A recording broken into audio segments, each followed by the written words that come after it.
We just got back from ripping around on our Sea-Doo personal watercraft, and we're going to take some time to go over all the details on how to properly flush and clean your Sea-Doo to make sure it stays in pristine condition. So the first thing I'm going to do is take off my personal flotation device and leave it out in the sun so it can dry off. So now we're going to start the flushing procedure, and to do that we'll need a couple of special tools. Starting off, we have this RIVA Racing flushing kit to help connect your ski.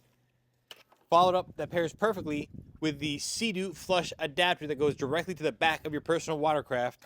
And last but not least, if you're flushing, you need water, and that means a hose. And to make our lives easier, we've added a ball valve at the end. So now that we have our tools accounted for, we're gonna go locate the flush port on our Sea-Doo.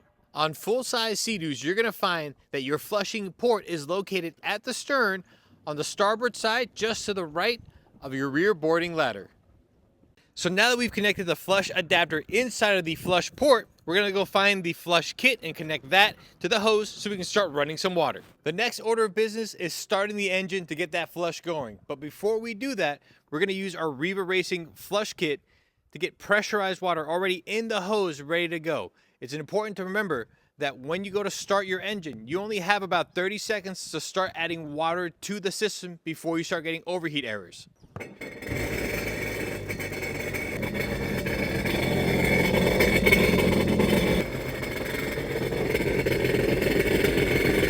So now we're going to allow this system to run for about 60 to 120 seconds, and it's going to run all that fresh water through the exhaust box and clean it out from the inside. Now that we reached the end of the flush, we're removing the hose and we're going to blip the throttle a couple times to get the last little bit of water out before shutting off the ski. Now we've done the flush to clean out the internals, we're going to do the outside using a simple soap and bucket method using a gentle wash mitt. And be sure to use a marine grade soap because it's good for pulling off salt and it's better for the environment.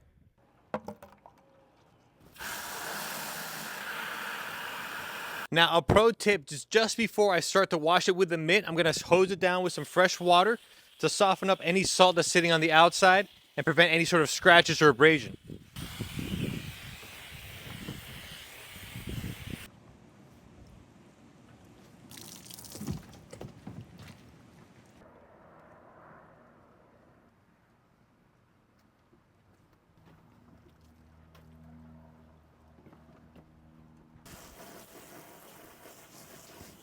You may notice when washing your Sea-Doo personal watercraft that you have water building up in the footwells. Since there is no drainage built into the footwells, there's a couple ways of getting it out. You could use a bucket, you could use a small plastic cup, or in this case, we're going to use a bilge.